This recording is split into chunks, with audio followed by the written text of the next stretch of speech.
Good morning, and thank you for joining us today. I want to thank our FDOT Secretary, Kevin Tebow, for all his hard work, particularly over these last couple months.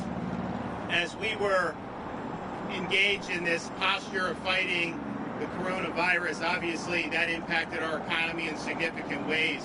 One of the ways you saw that was a significant reduction in traffic on our roads.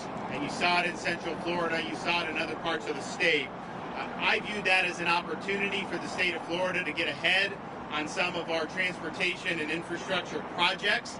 And so in April, I directed the Florida Department of Transportation to utilize this opportunity with less traffic on the roads and accelerate numerous projects, including the very important I-4 Ultimate project. I wanted to ensure that we maximize construction efforts to support Florida's economy and ensure that Florida was able to reopen stronger than before. Many states throughout the country, they stopped all construction. They stopped all manufacturing as well. I think that was a big mistake. We did not do that in Florida. We kept construction going. We knew you could do it safely. And this is an example of taking advantage of that by using construction. FDOT worked very hard. They understood that they had a window here to really make a difference. And so just last week, FDOT announced that it's accelerated more than 40 projects across the state, which will eliminate more than 650 total contract days. And today, I'm pleased to announce the completion of the I-4 and State Road 408 interchange. 5 new flyover ramps that together compose the most impactful portion of the I-4 Ultimate project. Today's ramp openings come more than 3 months ahead of schedule. And not only that, but even when I accelerated it, today's opening is 6 weeks sooner than even we anticipated in April. And I think that that's a testament to what FDOT has been able to do. Now, this 408 exchange is the busiest portion of the I-4 Ultimate project. These improvements will increase safety, ease the movement of commerce, and most importantly, enhance Central Floridians' commutes as we transition back to a fully functioning economy. Beyond the 408 interchange, FDOT was also able to move a large portion of westbound general use lanes into their final configuration. Since April, just over a month ago, FDOT has utilized lane closures on I-4 and various ramp closures to accelerate work on the westbound general use lanes. Work completed includes permanent drainage installation, roadway widening, new ramp construction, and the placement of bridge girders in the following areas. I-4 between SR 436 to North SR 434, I-4 between Kennedy Boulevard and just west of Lee Road, and I-4 between Fairbanks Avenue and Princeton Street, as well as I-4 between SR 50, Colonial Drive, and South Street. So we announced 5 locations of acceleration that we could guarantee when we made the announcement in April. FDOT's actually been working at over 12 locations with extended lane and ramp closures. This work has shortened construction by between 1 and 2 months in key areas. Now, the accelerated construction is important. It's expected to generate $14.5 million in benefits for the Ultimate project. This is a testament to FDOT's commitment and the hard work and determination of the construction industry in our state. Now, upon completion of the I-4 Ultimate project, 15 interchanges will be rebuilt. As of now, the major interchanges at Kirkman Road and Maitland Boulevard have already been placed and of their final configuration, and a whole new overpass at Grand National Drive is open, connecting area attractions, hotels, restaurants, and commercial establishments. This is in addition to 13 miles of reconfigured general use lanes in the eastbound direction that have been open to traffic, already improving daily commutes. Now, some construction continues, but travel times have improved. We have in Central Florida 2.5 million residents in the greater Orlando area. It's grown by more than 20% just in the last 10 years, one of the top 10 fastest growing regions in the country. And it's, of course, the top tourist destination in the world. It's vital to Florida's economy because of our venues, our attractions, and our resorts. In transportation, is going to be important as Central Floridians get back to work. When Walt Disney chose the location to build the Magic Kingdom, he did so to its close proximity to I-4 Turnpike interchange. So having the right infrastructure really does create a foundation for future growth. Obviously, we've seen that with the theme parks. Through I-4 Ultimate, 21 miles of interstate are being completely transformed with $2.4 billion investment in Central Florida's future. This is no simple feat. This is heavy and complex construction, and I'm very much proud of FDOT's work and appreciate the patience of so many people throughout Central Florida. This was a very trying time, a lot of uncertainty. When I called Kevin in, I said, we've got to take advantage of this. He said, all right, let me make a plan. Came back with a plan. And not only here, but you see other major projects throughout the state in the Tampa-St. Pete area, Miami. These are things that are being moved ahead of schedule, and that's going to benefit folks on their daily commutes. So this is this FDOT project is done just in time, as today we move into what I'm calling the full phase one of Florida's Safe, Smart, Step-by-Step plan for recovery. When we announced the initial plan in April, we said we wanted to make sure that we were proceeding very methodically, driven by data, and making sure that things were going to be able to go as smoothly as possible. We deliberately did not exhaust all the options that were outlined in phase one of the White House's guidance. Last week I announced that starting today we would move forward with more of that phase one in place in Florida. So our restaurants have been operating with outdoor seating with the social distance, and then 25% of indoor capacity. Today they will now be able to continue with the outdoor seating, but then go up to 50% indoor capacity, of course, with the proper distancing precautions. Retail establishments increased as well for their indoor capacity. Gyms and fitness centers, now they're subjected to strict sanitation protocols, but those are allowed to be reopened today in the state of Florida, and I think that that's going to be a relief for a lot of people that have wanted to get back in the gym, so we're glad that that's going on. I've made it very clear to a bunch of leagues and individual athletes and individual competition, Florida can be a venue. Obviously, we have our own teams. Those leagues are going to start hopefully getting up and running again in the not-too-distant future. Any of those leagues that have teams in states that won't allow that competition, we can find places here in Florida. I mean, you look at Orlando, there's a football stadium right here that can host games. So we believe that getting sports back online is important for kind of the nation's mojo. We want to make sure that we're doing our part here in Florida to be able to do it.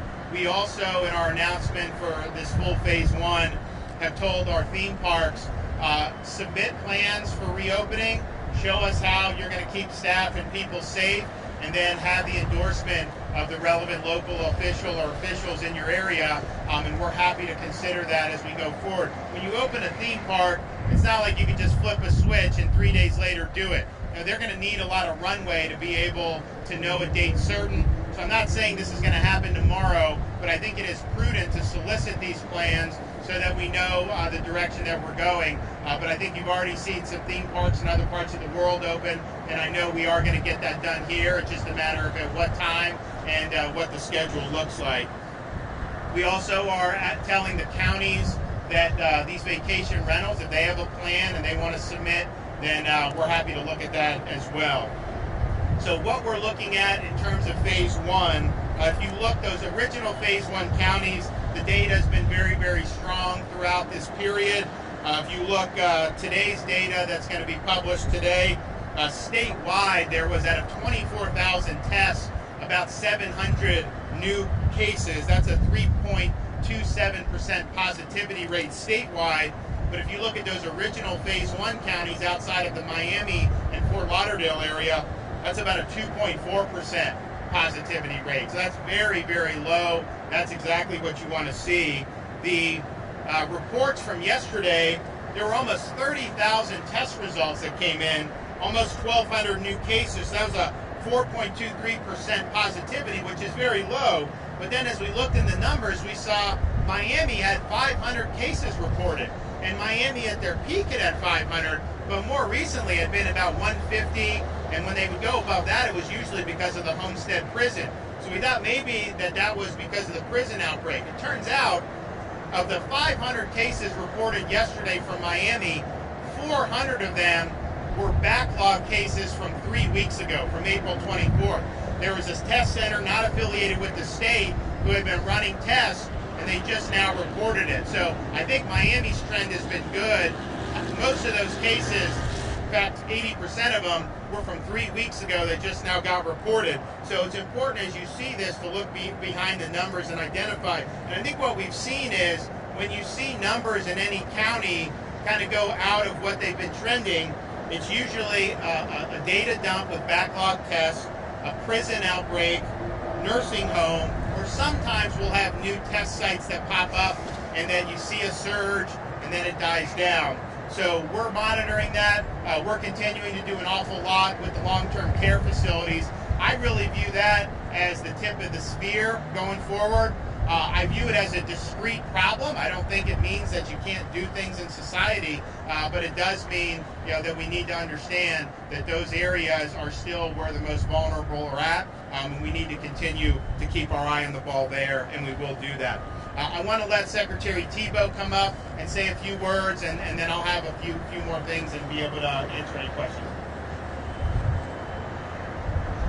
Thank you, Governor. Glad to be here today and glad to be able to follow into what your mission you gave us. In early April, you challenged the department to find ways to accelerate I-4 construction while there was less traffic on the road, and I'm excited that we were able to open these critical components of the I-4 corridor to drivers several months ahead of schedule. This is the biggest milestone of the project to date, and it will undoubtedly transform the heart of our state's transportation system.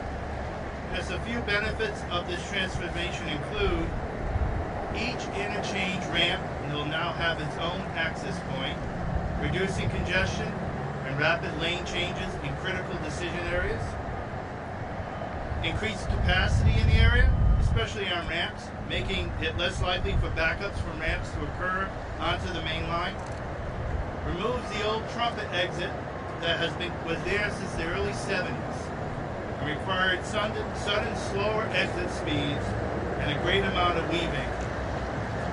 And ultimately, it will restore the fabric of the community once the full interchange is complete and the old interchange is removed. This includes the historic Paramore neighborhood that will be reconnected once again once we remove those old ramps. And finally, this project enhances access to large venues, theme parks, and all other attractions that make Central Florida the amazing destination that it is. As the governor mentioned, we knew that these interchange openings, as well as the significant portions of the westbound general use lanes, will improve travel times throughout this critical corridor.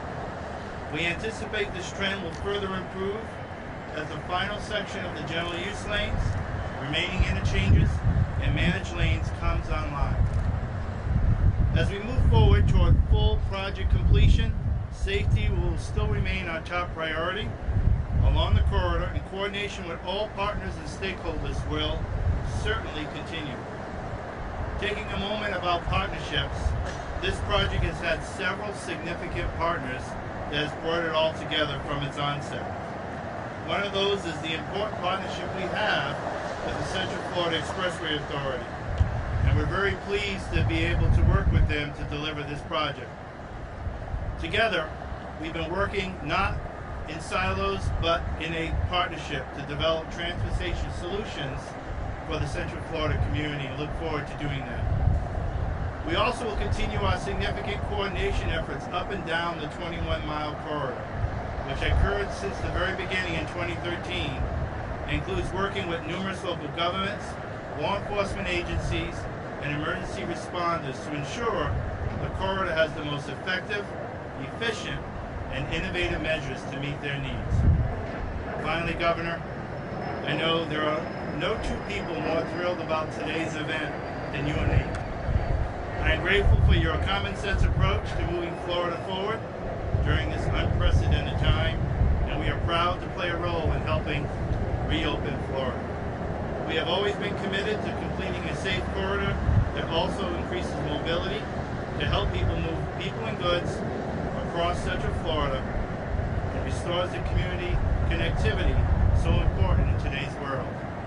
Today's momentous acknowledgement and announcement undoubtedly helps us achieve these goals. Thank you very much, Governor.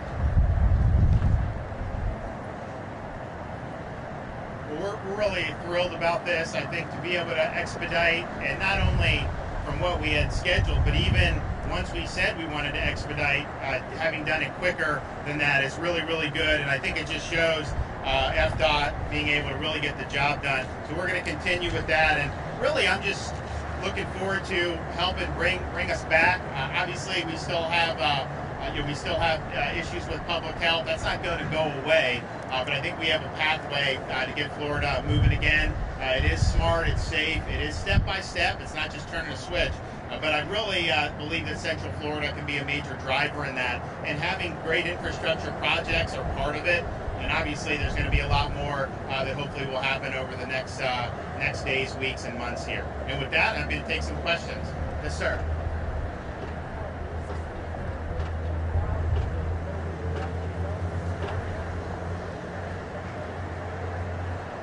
Can you say? I just couldn't hear you. Take it off.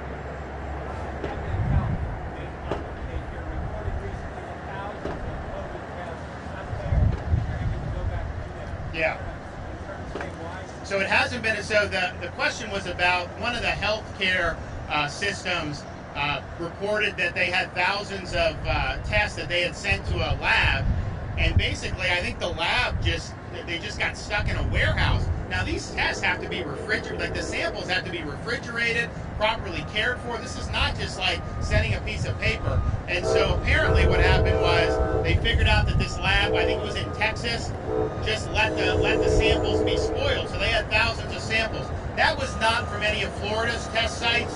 So we haven't necessarily seen that happen with any of ours, but I'm glad that they said that that's the case. Now, I think those tests were long enough ago that we would know any clinical significance of these test results by now. And so part of the thing I think what we've seen with this coronavirus is, and this is I think a fortunate thing for the vast bulk of the population, particularly those under 50 or working age population that don't have significant health conditions, you know, the clinical significance of this has been low. The hospitalization rate has been low. The fatality rate, fortunately, has been low. Florida, I think, it shows that with the statistics. So I don't think that you've seen a lot of necessarily out of the ordinary clinical significance, but it does go to show we're looking at expanding lab capacity even more than we already have. We're going to be having high throughput labs at all of our state labs, but that company was actually one that Florida looked to potentially do business with. We never sent them any tests, but obviously after that we're not going to be doing business with them. Yes, sir. Responding to your question, this morning I provided your office and DPO the names of nearly 5,000 Floridians who have filed in March and are still waiting. Did you vet any of them? We have provided names. Did you vet though? Do you know, did they submit a valid social security number? We don't have social security number. Are you still dismissing that people who filed I'm in not March, dismissing, but here's the facts. What is DPO Right now, doing? excuse me. When you say I have somebody, the question is, has that person completed the application? So, for example, we were in Tampa the other day, and one of the reporters said, you know, I have someone here who, you know, hasn't been able, filed in mid-March or whatever. So it's like, give us the name. So we took the name and went, and it turns out the employer's contesting it, saying that the individual quit. So all these have individual fact-specific stuff. Here's what I can tell you. More than $2 billion has now been paid out. And of all the unique, complete, and eligible applicants, 97% have now been paid. Unique applicant, valid application, eligible, 97% have been paid. So what we're going to do tomorrow is I'm going to take all the data, because we're going to have even more good news from what was done yesterday. We're going to put that out, and we're going to show not only who's all been paid, and then we're going to go over the common pitfalls for people, you know, that have not been paid. But I think it's your responsibility, if you're representing that there's someone in March who hasn't been paid, to tell your viewers whether that someone is a valid applicant or not. If someone applies and doesn't support a Social Security number, guess what? Federal, you can't pay under those circumstances. DPO's responsibility to tell us if they're valid or not? Right? No. Here's the problem. You are not even investigating whether they're valid claims. You're just asserting that that people have applied. And I'm telling you that we have $2 billion in claims that have been paid. We have 97% of the unique eligible completed applications. So the issue is they're paid in the order they're received. If you apply today, you're not going to leapfrog someone that paid. They're paid in the order that we received. And so those are just the facts. And I know it's like, to take an anecdote here, but I'm telling you, you got a responsibility. If you're going to put that out to viewers to say that we've looked into it, the person submitted Social Security, the person is eligible, and not just say that, oh, someone said, because you know what, under normal circumstances, you have people who aren't, we're getting people from other countries applying. We're getting people from other states applying. And so that all goes through the process. Right. Any other questions? In regards to the I-4 okay, so you've gotten ahead of the game here, but I-4 is already behind. What is the timeline now as the overall timeline for completion of the whole project? Let Kevin do it. So our goal since the very beginning is keeping the foot on the pedal and getting them to complete the project. So right now, as we saw some benefit with reduced traffic, they have made some tremendous progress. So again, we're still pushing to, as we had said in our media release, that at the end of this year, opening up the general use lanes, the interchanges that have, like this one, at the schedule at the end of the year, and then they'll be able to finish their work next year. How many weeks and months we're going to see, we're going to keep monitoring that. And as we get closer, we'll be able to get back with the media and tell them how much we were able to benefit from this opportunity.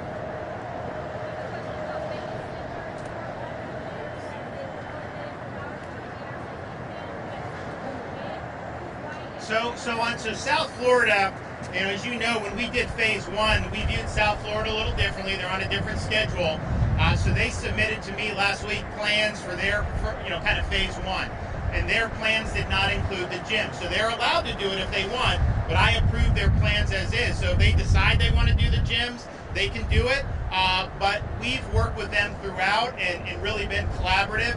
And my view on all this is, look, you have to work together, local, state, federal. And if we're at loggerheads, it's not going to work. So throughout the whole process, whether it's Miami, Broward, Palm Beach, there were times when we were doing things together. And, if I were in their shoes, I may not have done 100%, but I think it's better to just, let's get on the same page and let's go forward. And so that's what we've tried to do. So they didn't want to do that yet. And so I gave them the freedom to be able to make those determinations. But I think you're going to see them do that pretty quickly going forward. And I think also because these gyms, they're ready for sanitation. They understand the things that need to be done. And I think that they're really in a situation where their members want to get back in. It's not like just the public crowds. These are people that actually pay to be members at these places. So hopefully that'll come online soon. But I do think their epidemic was different. You may have seen some. There have been things that have come out recently about where did New Yorkers flee when the epidemic hit. And the #1 state that they fled to, right here in the state of Florida. I quarantined them in March. And everyone, New York media was blowing a gasket. How could you do this? That was the right decision. That was the #1 landing pad. South Florida got inundated. Had we not done the quarantine, you would have way more cases, hospitalizations, the whole 9 yards. I have no doubt that quarantine saved lives. I think it dissuaded some from coming down. But I think the ones that did, we were able to process and screen, and I think it was effective. So, but South Florida has had to deal with some certain problems, and I think they've done a really good job under the circumstances. So their schedule's a little bit different than the other 64 counties. One more question, Governor.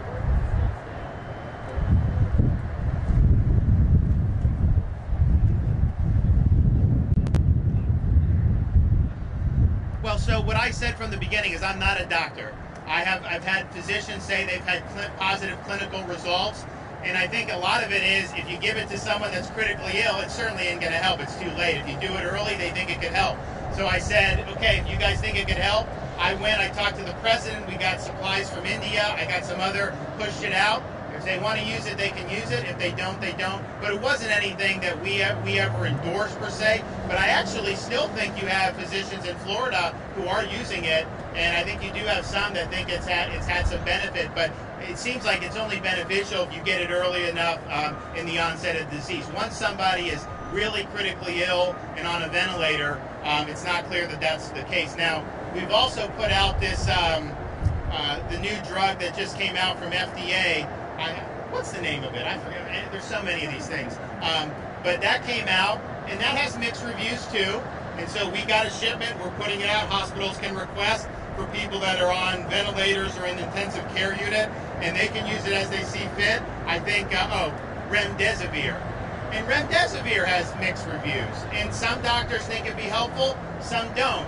It's really ultimately up to the doctor and the patient to make those decisions. So if I have remdesivir available, I want to give the doctors the option for that, just as we would do with the hydroxychloroquine. So, all right, well, this is exciting. Hopefully everyone will save some time on the roads, and we'll see you guys soon.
All right, everyone, thank you so much for coming out. We appreciate you being here. We'd like to ask you to go ahead and start heading back to your shuttles so we can get this deck cleared and the crews can get back to work.